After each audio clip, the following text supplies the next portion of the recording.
Yeah. Thank you, Rachel. And just to add a couple of things again, coming from questions, I think useful to everybody. There is specific guidance in the application form itself around the currency converter.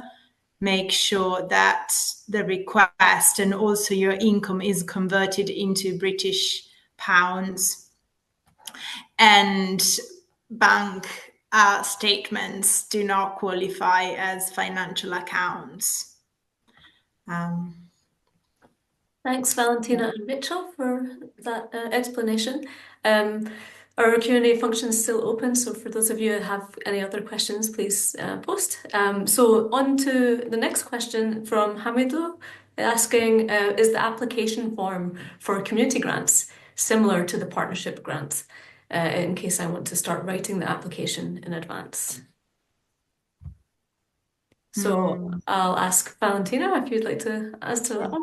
So the areas are the same. The partnership grant application is much larger and more in depth, and it is a full application at stage 1, whereas community grants have a concept note at stage 1.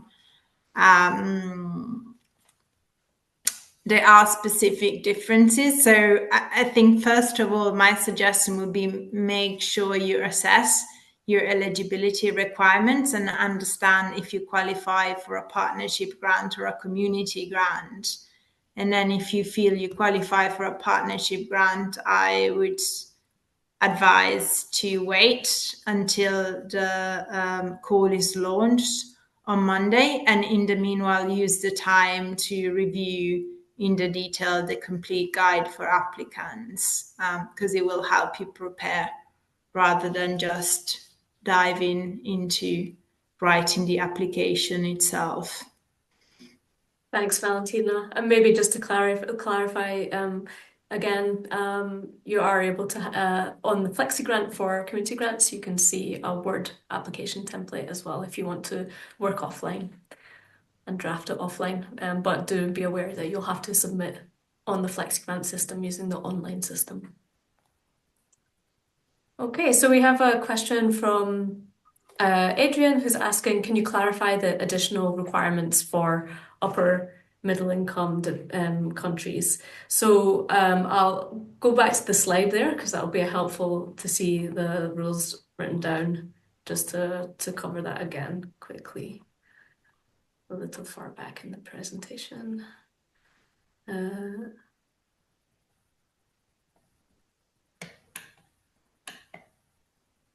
Yes, so we have 3 main criteria here, and these are in these 3 bullets right now. So we do have a section in the complete guide for applicants where it details this and some further things that could help strengthen your application if you are from an upper middle income country or planning to implement in an upper middle income country. So the three points that you need to demonstrate to be considered for funding are that your project needs to directly benefit some of the poorest and most marginalized groups in the upper middle income country or countries that you're considering working in. You also need to ensure that your project includes a component where you're evaluating the effectiveness of the interventions that you're doing, and that you're planning to understand what potential your project or interventions have for successful replications in lower income countries. So that can be least developed countries or lower middle income countries. And then you will also have to demonstrate that you're planning to actively share lessons and strengthen the knowledge base. And that means being able to have plans for disseminating those lessons. And that needs to be visible in your application, but also in your work plan and budget, because to really convince the expert committee that this is a strong part of your project, if there's no budget for doing these activities, then it's not a strong demonstration. So just be aware of that. And then in the application guide itself, there's a few other areas that you can consider to further make the case as a project in an upper middle income country. So I'll move on now to Amanda's question, who's talking about audited accounts. So they have an audited account for the financial year 2022 and 23, and they're auditing accounts for the financial year of 2024, but that won't be ready before the end of February. Do we need to use the 50% average revenue from financial years 2022 and 2023? I'll pass that one over to Rachel.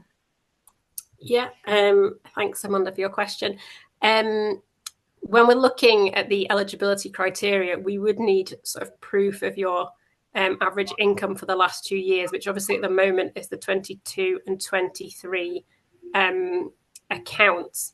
If the amount of your income is significantly different, say from 22 to 24, which really affects the amount that you want to apply for, you can contact us in the help desk and we can see, because we'd need your audited 24 accounts then for before obviously we could award if you got through to stage 2, but we might be able to use, if you have a copy of the accounts not yet audited, we might be able to take that into consideration when looking at how much you're applying for, but we'd need audited accounts by stage 2. Thanks, Rachel. Okay, so next question is from Ambrosin. Some organizations don't yet have their 2024 financial statements. So I think this one is quite similar to the last question. We can skip over to that. I think Rachel has already answered that one. But Ambrosin also asks what exchange rate we recommend to convert from local currencies to GBP. We have a link on FlexiGrant to use the Oanda exchange rate. There's the details there when you're putting in the information. There's also a link in the question to use the Oanda exchange rate on the date of the accounts. Thank you. And we have our next question is from Shelemai. When we say income, which will be the basis of the 50% budget, are grants received from previous years of implementations considered for the organizational income? They are, yes, yeah. Previous grants are classed as income. Great. And from Ahmed, if our 50% is 100 and our project is for 3 years, we must order the spending for a global. I'm not sure I quite catch the meaning of this one. So I think the answer is yes. So he's calculated the 50% maximum amount you can apply for, and I think it's just to reinstate that the 50% is for the annual value you're requesting from Ocean, does not apply to the total amount of the grant you're requesting. So in total, you could request 300, a maximum of 100 per year in this example. Oh, great. Thanks for clarifying, Valentina. And thanks, Ahmed, for providing another example, another case study, adding to Yolanda's ones earlier. Our next question asks, what do you mean by an independently examined account? So for this one, if you haven't had your accounts fully audited, you could look at getting an accountant who's independent from your organisation to sign off on your accounts to say they agree with your figures. Thanks. Percy's asked for a repeat of the answer of Amanda, but we'll maybe come to that after David's question. So David asks or I should say David, probably. Some organizations don't yet have their 2024 financial statements. Can we use? Yeah, so this is the same question we've already answered. But go ahead, Valentina, you can cover it. Yeah. So essentially what Rachel said is obviously 2024 is just finished. So we know you don't have audited accounts yet. So 2022, 2023 are fine, essentially. Submit accounts for those 2 years. Great. And maybe just to clarify the point Rachel was making about if your 2024 accounts significantly change how much you can apply for, please let us know, and it could be considered, because this is a requirement that you need to meet by stage 2 when you will have those accounts available. So that can be taken into consideration. Yeah, and I'm just looking at a follow-up from Amanda in the chat. The question from Ahmed raised some doubts. So obviously the maximum amount of the grant remains £250,000.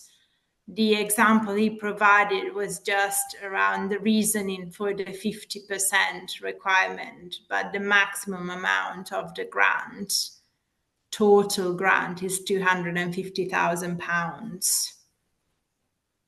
And then the annual amount to come to the total must not exceed 50% of the average income of your organization. And for average income, you need to look at the past 2 years to complete financial years of your organization. And you need to consider those in British pounds, not in your local currency if it's not pounds. Thanks, Valentina. So we don't have any further questions to answer in the Q&A. So we have a few minutes left. If you have anything, we can hold on for a few minutes. Otherwise, we'll be getting ready to close. And if anything comes up whilst you're reading all the guidance, as we said, you can join us at our help desk, and we're very happy to help you with any queries you have. And just a reminder, you can join us for our next workshops